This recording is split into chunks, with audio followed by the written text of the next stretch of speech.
Hello दोस्तों, कैसे आप सभी लोग। उम्मीद करता हूँ कि बहुत अच्छे होंगे और अपनी पढ़ाई ज़ोर शोर से कर रहे होंगे।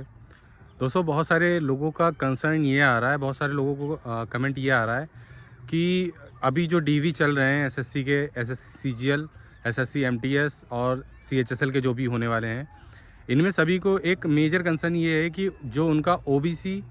या ईडब्ल्यूएस कास्ट सर्टिफिकेट है। पर्टिकुलरली मैं पहले ओबीसी की बात करता हूँ, क्योंकि अभी जब मेरा डीवी हुआ था एसएससी एमटीएस का, तो उसमें क्या क्या बातें हुई थी और किन किन चीज़ों, अगर क्या नहीं है हमारे पास, तो हमें सोचना चाहिए कि हाँ, हमारे प्रॉब्लम क्रिएट हो सकती है। तो मैंने जैसा देखा था, जब डीवी हो रहा था, तो उस बेसिस पे ओबीसी का जो सर्टिफिकेट है, अगर आपका ओबीसी सर्टिफिकेट क्रूशियल डेट के बाद का है, मतलब जो क्रूशियल डेट थी फॉर्म की उसके बाद का है, तो आपको क्या क्या प्रॉब्लम फेस करनी पड़ती हैं। और अगर आपका सही है तो आपको कोई प्रॉब्लम नहीं है, आपका सारा वर्क स्मूथली हो जाता है। जो मेजर प्रॉब्लम है बच्चों की, वो यही है। तो अगर आपका जो कास्ट सर्टिफिकेट है वो क्रूशियल डेट के बाद का है, मतलब जब फॉर्म की डेट थी उसके बाद आपने क्रूशियल डेट सेंट्रल गवर्नमेंट वाला बनवाया था, तो आपको, अगर आपके पास स्टेट का उस टाइम का बना हुआ था, पहले का स्टेट का कास्ट सर्टिफिकेट पहले बनता है, फिर सेंट्रल, जैसे आप लोग जानते हैं।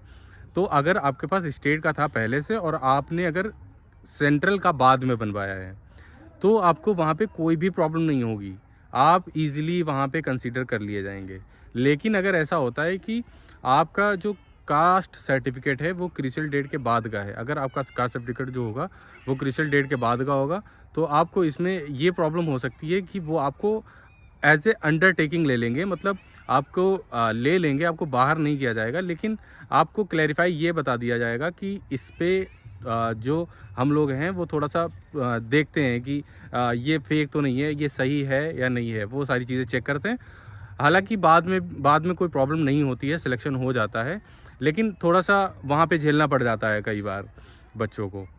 लेकिन अगर आपका ऐसा है कि आपका जो ओबीसी सर्टिफिकेट है स्टेट वाला वो आपके पास पहले से था, लेकिन सेंट्रल वाला आपने बाद में बनवाया है, तो आपको कोई भी प्रॉब्लम नहीं होने वाली है। बाकी के जो डॉक्यूमेंट्स ये होते हैं, वो आप लोग, जब आपके पास मेल आएगा, उस मेल में सारी चीज़ें चेक कर लीजिए। जैसे कि कई डिपार्टमेंट कुछ अलग चीज़ें मांग लेते हैं, कई डिपार्टमेंट कुछ attestation form, character certificate, identity certificate और बाकी सारे डॉक्यूमेंट जो होते हैं वो एक साथ मांग लेते हैं। और कई सारे डिपार्टमेंट ऐसे हैं जो ये सारी चीज़ें, कुछ चीज़ें पहले मांगते हैं, जैसे आपके जो डॉक्यूमेंट हैं एकेडमिक्स वो पहले मांग लेते हैं, बाकी कैरेक्टर सर्टिफिकेट, आइडेंटिटी सर्टिफिकेट और बाकी का जो प्रोसेस है वो आपका ज्वाइनिंग के टाइम पे करा जाता है। तो आप लोगों को अगर इसके अलावा कोई भी प्रॉब्लम हो, तो आप लोग नीचे कमेंट करिए और अपनी राय दीजिए। Thank you.